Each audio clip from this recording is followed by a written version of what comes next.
Hello আমার দুষ্ট প্রিয় মিষ্টি বন্ধুরা, তোমরা সকলে কেমন আছো? আশা করি তোমরা সকলে অনেক ভালো আছো। বন্ধু, আজ তোমাদের মাঝে নিয়ে আসলাম নতুন একটি লাগালাগির গল্প। বন্ধুরা, গল্পটি শুনলে তোমাদের দাঁড়িয়ে যাবে, তোমরা হাতের কাজ করতে বাধ্য হবে। তাই ভিডিওটি না টেনে শেষ পর্যন্ত গল্পটি দেখুন। চলুন বন্ধুরা, আর কথা না বাড়িয়ে গল্পটি শুরু করি। ক্লাস শেষে শ্রেয়সী, পিহু, সায়মী, রাহুল, আরাফাত, অন্তিকা সকলে বের হল নিজ নিজ গন্তব্যে। কিন্তু ভার্সিটির গেটের সামনে সুপারস্টার রুদ্রপ্রতাপ চৌধুরীর গাড়ি দেখে অবাক হয়ে গেল সকলে।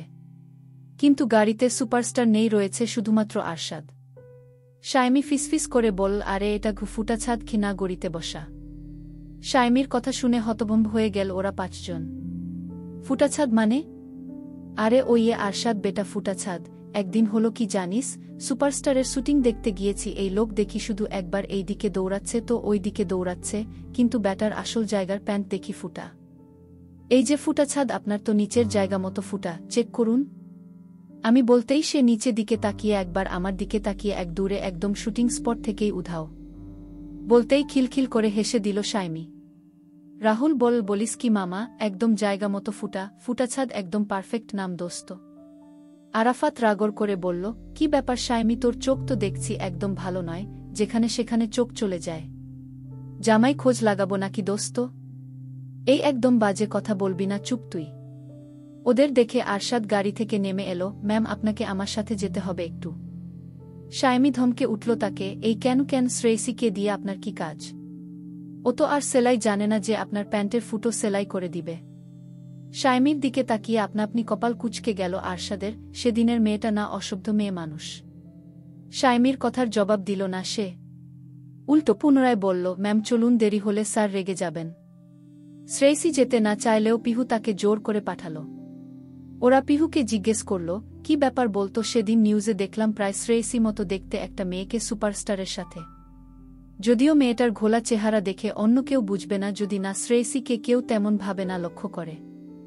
আমরা নিশ্চিত ওটা শ্রেয়সী ছিল। কি ব্যাপার বলতো পিহু? আজ আবার ডাক পড়ল তার, তাও আবার কার, যার মেয়ে ঘটিত কোনো বিষয় নেই? কি ব্যাপার বলে তো মামা, কুচকুচ হোতা হে ক্যা? হুম। পিহু কি বলবে বুঝে পেল না। তোরা শ্রেয়সীকেই জিজ্ঞেস করিস, আমি এই ব্যাপারে কিছু জানি না ভাই। আমি যাচ্ছি, লেট হচ্ছে, দাদু অপেক্ষা করবে আমার জন্য বলেই মেকি হাসি দিয়ে চলে গেল পিহু। ওরা চারজন আশ্চর্য হয়ে তাকিয়ে রইল শুধু। এরা শুরু করেছেটা কি আজীব! আরশাদ শ্রেয়সীকে নিয়ে এসেছে একদম রুদ্রের শুটিং স্পটে তার ভ্যানিটি ভ্যানে। শ্রেয়সীকে দিয়ে আরশাদ চলে গেল। শ্রেয়সী প্রচণ্ড বিরক্তি নিয়ে রুদ্রের দিকে কথা ছুড়ে দিল, কি সমস্যা আপনার, এখানে কেন ডেকে এনেছেন আমাকে? রুদ্র হাতের ইশারায় মেকআপ ম্যানকে বেরিয়ে যেতে বলল, ডেকে এনেছি, কাজ আছে তাই। রুদ্রের জবাবে মোটেও সন্তুষ্ট নয় শ্রেয়সী। কাজ আছে মানে কি? আপনার সাথে আমার কোনো কাজ ছিল, কই আমার তো মনে পড়ছে না। বেশি কথা বলো না মেয়ে, I don't like. Just keep your mouth shut. Shreyasi বিরক্তি নিয়েই দাঁড়িয়ে রইল। কত বড় অভদ্র লোক, তাকে একটু বসতেও বলল না। আরশাদ এলো তার কিছুক্ষণ পরেই, সঙ্গে একজন কালো কোট টাই পরা ব্যক্তি দেখে মনে হচ্ছে উকিল টুকিল। সে যাই হোক, তাতে তার কি? রুদ্র কিসের কাগজে যেন সাইন করল, সেটা শ্রেয়সীর দিকে বাড়িয়ে দিয়ে বলল, হেই সাইন ইট। শ্রেয়সী অবাক চোখে রুদ্রর দিকে চাইল। সে কেন সাইন করবে, কি আজব? আমি কেন সাইন করতে যাব? আমি বলেছি তাই। সাইন না করে এক পা বাইরে বের করতে পারবে না? চেষ্টা করে দেখতে পারো। রাগে তার গা চিরবিরিয়ে উঠল। রুদ্র আরশাদকে বেরিয়ে যেতে বলল লোকটাকে সঙ্গে নিয়ে। শ্রেয়সী চট করে উঠে দাঁড়িয়ে রুদ্রের দিকে এগিয়ে এসে তার কলার চেপে ধরল। কি পেয়েছেনটা কি আপনি? যখন যা বলবেন তাই করতে হবে আমায়। নিজের পছন্দের হস্টেলে দিয়ে আসবেন, রাতে রুম থেকে বের হতে বলবেন, উঠিয়ে নিয়ে আসতে বলবেন। রুদ্র শ্রেয়সীর হাত দুখানা খুব যত্ন করে ধরল। তাদের নিঃশ্বাস ছুঁই ছুঁই একে অপরের একদম কাছাকাছি। সেই দিকে কি হুঁশ আছে মেয়েটার? যে কোনো সময় অঘটন ঘটতে পারে, তাই তো এই ব্যবস্থা। আমার কলার ধরার সাহস তোমায় দেইনি মেয়ে। First and last. পরবর্তীতে এটা ক্ষমা করা হবে না মোটেও, যথেষ্ট শাস্তি পেতে হবে তোমায়। চুপচাপ ভালো মেয়ের মতো সাইন করো। রাগ দেখাতে বাধ্য করো না, তোমার জন্যই অকল্যাণকর হবে। So sign it. শ্রেয়সী কি বলবে ভেবে পেল না। লোকটা কেন তার প্রশ্নের জবাব দেয় না, লুকোচুরি তো তার ভালো লাগছে না।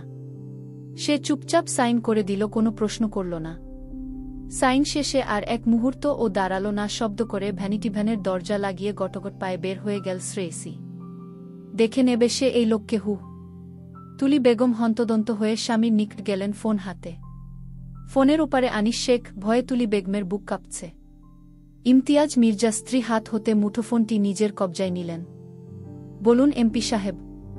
কি খবর ইমতিয়াজ মির্জা? সামান্য একটা প্রস্তাবই না হয় পাঠিয়েছিলাম। তার জন্য এক মেয়েকে বিদেশে পাঠালেন, আরেকজনকে ঢাকায়। কি ভেবেছিলেন কিছু জানতে পারব না? আবারও বলছি, আমার কথাটা পুনরায় ভেবে দেখবেন মির্জা সাহেব। আপনার চেয়ারম্যান গিরি না ও থাকতে পারে। ট্রেড দিচ্ছেন? অফকোর্স চেয়ারম্যান সাহেব। ফোন কেটে ইমতিয়াজ মির্জা হতাশ হয়ে বসে বইলেন, অতীতের একটা ভুল বর্তমানে তার জীবনে কাল হয়ে দাঁড়িয়েছে। তুলি বেগম তার দিকে ঘৃণা চোখে তাকিয়ে আছেন। তুলি বেগম তাচ্ছিল্য হেসে বললেন, আপনি একটা কাপুরুষ চেয়ারম্যান সাহেব, কাপুরুষ। ইমতিয়াজ মির্জা শুধু করুণ চোখে স্ত্রীর দিকে তাকিয়ে রইল, এছাড়া আর তার কি বা করার আছে। শ্রেয়সী গোসল শেষ করে তার জন্য বরাদ্দকৃত ছোট্ট চকিতে বসল।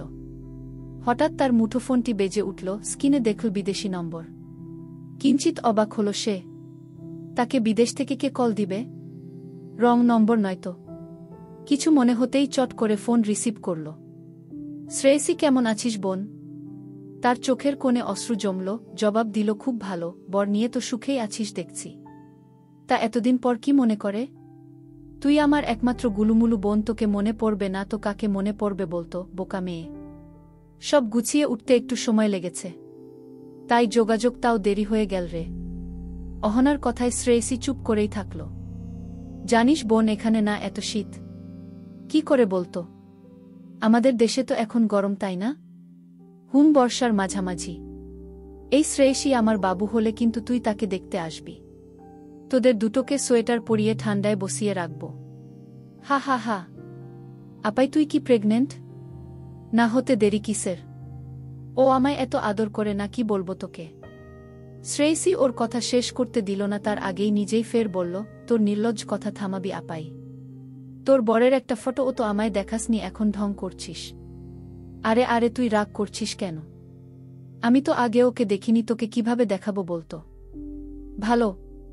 এই শ্রেয়সী, রাখছি হ্যাঁ। মিন্ময় অফিস থেকে চলে এসেছে। অহনা ফোন কাটতেই শ্রেয়সী দীর্ঘশ্বাস ফেল।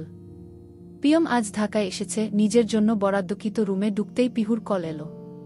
পিয়ম খুশি হলেও প্রকাশ করল না মোটেও। তা কি ব্যাপার, আবার ফোন দিয়েছিস কেন? আপনি কি ঢাকায় এসেছেন পিয়ম ভাই?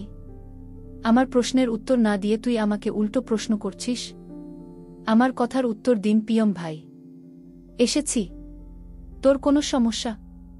আপনি জাস্ট 5 মিনিট ওয়েট করুন পিয়ম ভাই। পিহুর এমন আদেশমূলক কথা শুনে হতবাক হয়ে গেল পিয়ম। কি করতে চাইছে কি মেয়েটা?